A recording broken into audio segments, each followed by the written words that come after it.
sure you feel the vibes.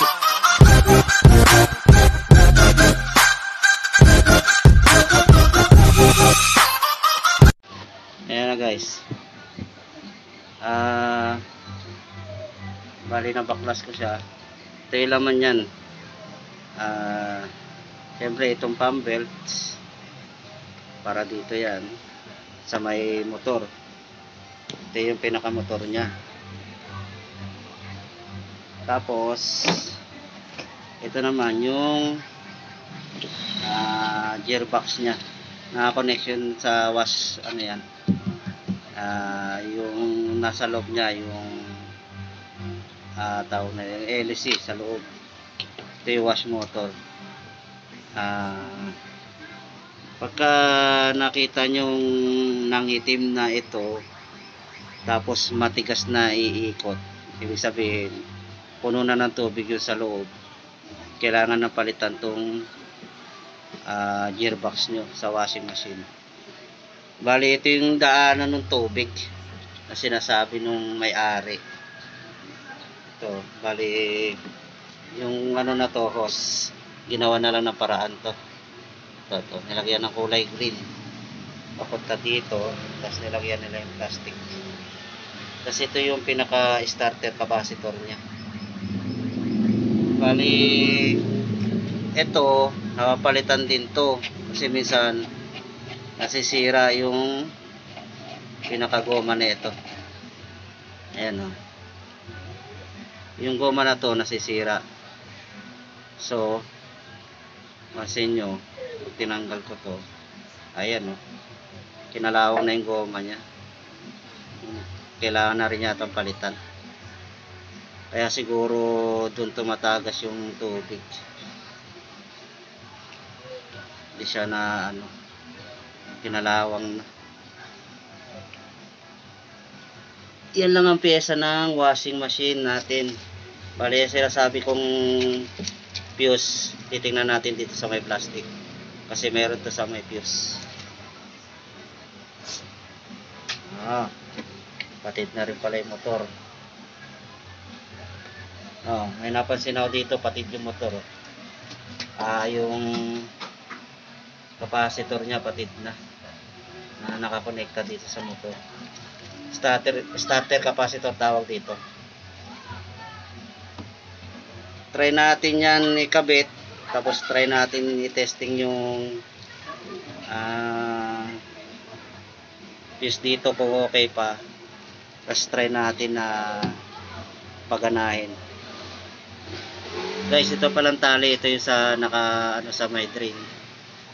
Nakakonekta to sa may binaklas nating goma dito.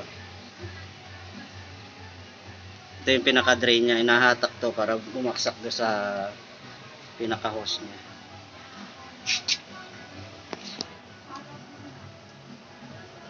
Yan, wala naman siyang butas. Pinaka hose nya, wala naman butas. Ito ginawa na lang ng paraan. Ito wala naman siyang butas. So try lang natin, try natin lagyan ng tubig mamaya. So balikan ko na lang kayo guys, titingnan natin kung okay pa. Pero check muna natin ito, pati yung pinaka main light. Ayan guys, balikin na natin yung starter capacitor nya. Tapos bali wala tayong nakitang fuse dito, parang nakadirekta na siya. Yun lang ginawa natin, kinabit lang natin yung starter capacitor. Tapos ito ngayon mag-ano tayo ng tester natin yung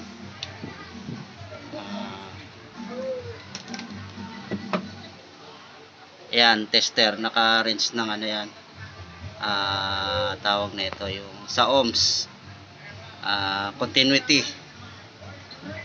Ngayon, ang gagawin natin, kasi sa analog na tester, makikita mo, pagka in-start natin yung starter nito, pagka inon natin yan, tapos yan natin ditong test prod na to dito sa kabila. Sa analog tester, gagalaw yan, pipitik yan, chik, sasabay sa timer, tapos mamatay, tapos ikot, babalik ulit. Ibig sabihin yung motor nun, yung circuit na puputang motor, ibig sabihin gumagana siya, nagba-backward, ano siya, counterclockwise siya na ikot, clockwise, naka-counterclockwise. So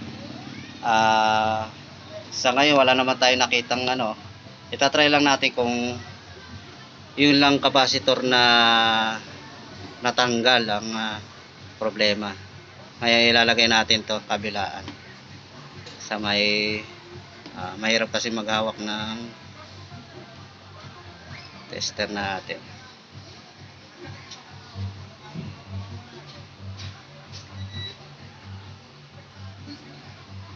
Ayan na siya guys, ilawan natin, bali nakaano siya sa may linya. Kasi ito yung bali digital lang, makikita nyo ngayon dyan, magkano lang siya ng, magre-reading lang siya ng resistance na nadidetect niya sa motor. Okay, ano natin sa may ano, ayan up, nawala. Gumana uli siya nawala. Gumana uli. Ibig sabihin ayan, gumagana uli siya. Nakikita nyo naman, mamamatay, backward, ayan, 42 ohms up, pumitik uli siya. Ayan, ayan, nadidetect niya 42 ohms na resistance, 44, 43. Bali sumasabay siya sa pitik nung ano natin, ayan sumasabay siya sa pitik nung timer natin.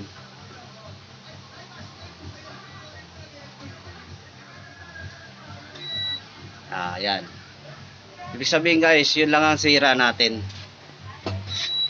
yung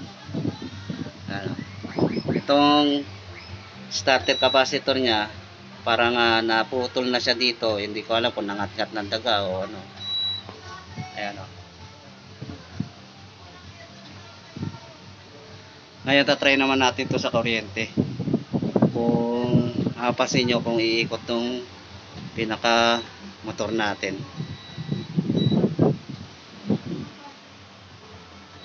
Ayan na siya guys, dire-diretso lang yung ano nyan,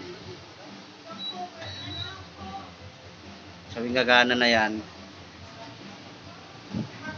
Iayos lang natin to,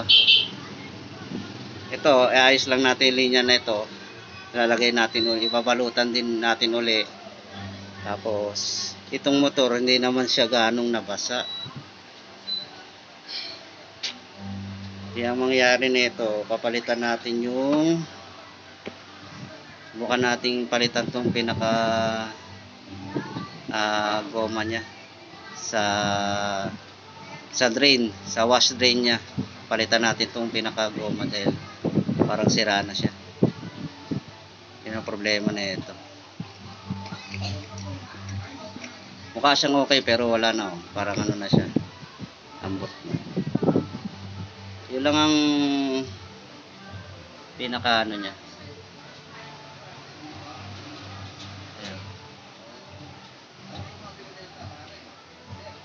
Magana pa rin siya guys.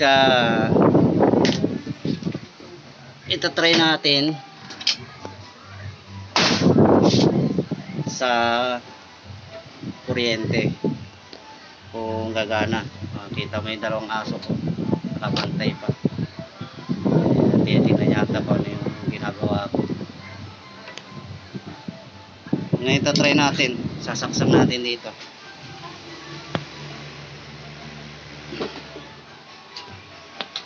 Tapos i-open natin yung timer nya. Takas.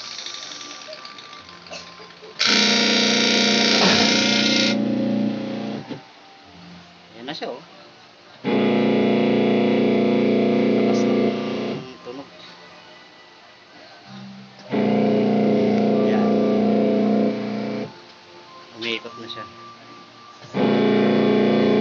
Ang problema, okay na yung washing natin. Ang problema, itong gasket niya sa dryer, wash timer niya. Ngayon, kausapin natin yung may-ari, magpapabili tayo ng ganito kasi mukhang yung dryer niya ano,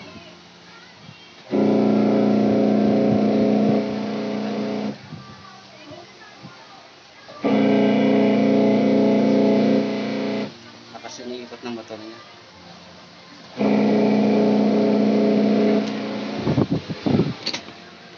Yun lang yung paggawa ng ano, washing. Ito lang yung motor,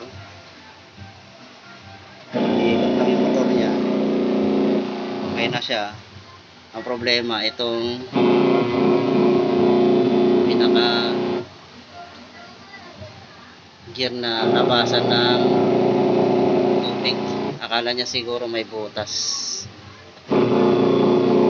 tumataga siguro, kailangan ng palitan. Wala naman siyang butas. Wala naman siyang butas. Okay na, okay. Yan lang ang ano, kailangan palitan ng goma na to, pinaka drain, kasi wala namang makita may butas. Yan. Wala naman siya. Okay, balik ako na lang kaya, ayusin natin to.